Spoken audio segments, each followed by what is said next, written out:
Gyoza, a Japanese pork dumpling. Growing up in a Japanese family, not only did I eat a lot of gyoza, but I've also made a lot. Today, let me show you how easy it is to make your own gyoza at home that's going to be better than any of the stuff that you can get at the grocery store. And I'll also give you a really easy and simple dipping sauce that you're going to love. So sit back and let me show you.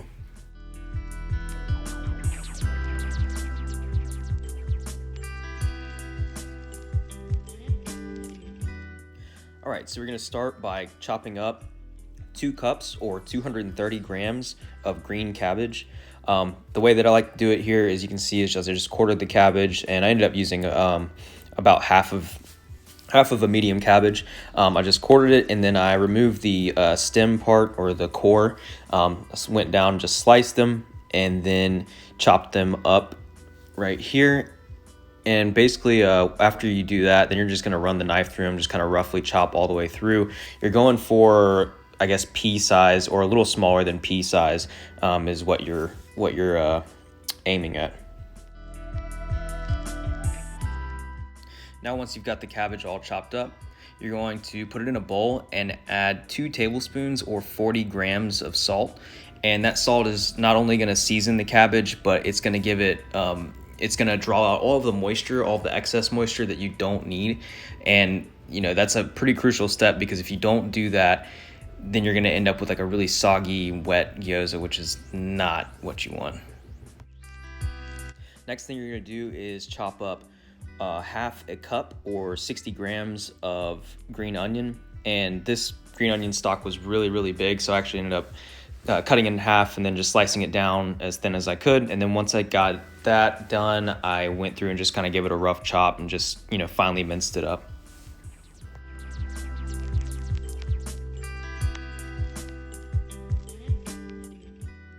All right, so now that the cabbage is set for about 5 to 10 minutes with all that salt, it's gonna have enough time to bring out all of the moisture. So you're gonna strain it out. The best way to do it is to use a kitchen towel, like a thin kitchen towel, or cheesecloth if you have it, and just put it in a bowl. And then you'll see here, basically just gonna wrap it up and squeeze it all out, and you'll see how much extra moisture and water and stuff is in that cabbage.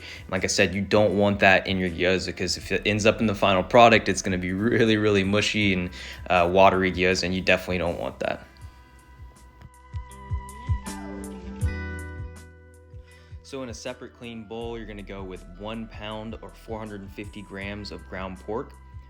And then we'll add in that cabbage that we cut up earlier. Then you're gonna do 1 tablespoon or 20 grams of minced garlic, half a tablespoon or 10 grams of minced ginger, and then we'll add in the green onion from earlier. Then we'll also add in half a teaspoon or 1 gram of black pepper, 1 tablespoon or 10 grams of cornstarch, and 1 tablespoon or 15 milliliters of soy sauce.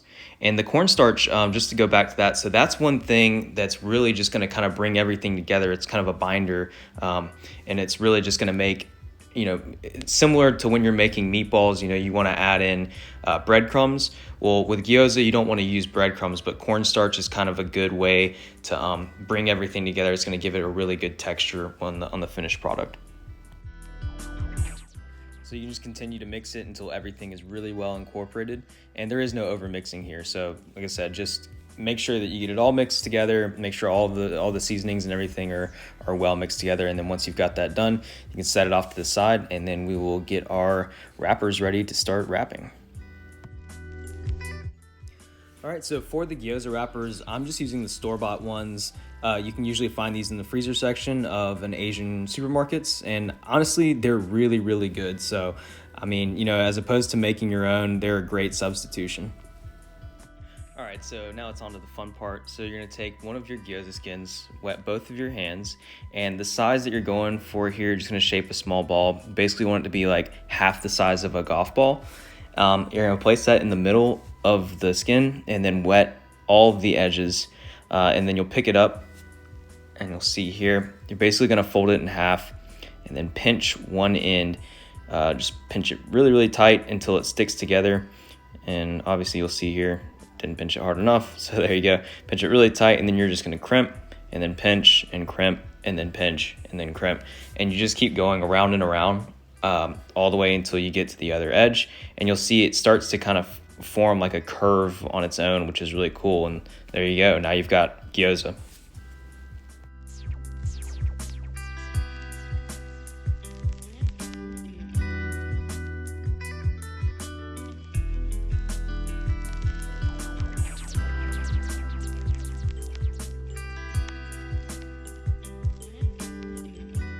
All right, so now for the simple and delicious gyoza dipping sauce. We got a 1/4 cup or 60 mils of soy sauce, a 1/4 cup or 60 mils of rice vinegar, 1 teaspoon or 5 mils of sesame oil, and then 1 tablespoon or 15 milliliters of garlic chili sauce. And if you can't find that, you can just substitute sriracha, and then 1 teaspoon or 5 grams of sugar. And that's it. Just give it a mix, and trust me, this sauce is awesome. All right, so now it's time to cook the gyoza. This is a 10-inch non-stick skillet, and you want to make sure it's cold. You're going to add 2 to 3 tablespoons of a neutral oil like vegetable oil or canola oil. You just want to make sure it's not something really strong like olive oil or sesame oil that's just going to overpower the flavor of the gyoza. Then you're just going to line them all up. I like to do kind of like a fan out with them, and it just makes them cook a little more evenly. And basically, like I said, you want to make sure that the pan is cold at this point, because if it's hot, you're going to be splattering everywhere, and it's a really dangerous process. So this is the best way to do it. Just make sure the pan is off, put the oil in, and then line your gyoza up, and then we'll show you the next step. So once you've got them all in there, then you're going to add in 2 to 3 tablespoons of water, and the pan is still cold at that point. Then you'll turn it on like a medium high heat. And then we're gonna just put a lid on it and let it go for about 5 minutes. After 5 to 7 minutes, you'll see a lot of steam coming out. You go ahead and remove the lid, and there'll still be a little bit of water and oil in the bottom of the pan, and that's fine. You're just gonna kind of let it just cook cook in that liquid right there. And I like to try and separate them at this point. And you can see the bottom of them. You might want to go ahead and check, but you can kind of look at the bottom of them, just make sure they aren't burning at all. And you can tell that looks good. I mean, it's just a slightly golden brown color, and there is going to be a little bit of splattering here, so just be careful. Make sure your hood fan is on for that. And after about 1 to 2 minutes of frying like that, you can check the bottom, and you'll see, I mean, they're golden brown, so they're done. They're ready to go.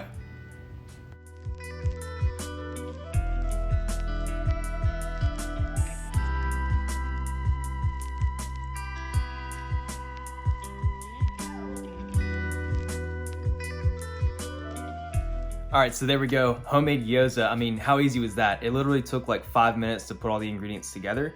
The only thing that takes a little time is putting everything in the wrappers, which, it's definitely a chore, but at the same time, it's completely worth it. I promise these are gonna be better than anything you can get at the grocery store, and better than most restaurants. I mean, most restaurants are using frozen gyoza anyways. So yeah, definitely give it a try. I hope you guys like it. If you do like this video, please give it a thumbs up. Comment down below. Let me know what other videos you guys want to see, and subscribe to the channel for new videos coming soon. Thanks.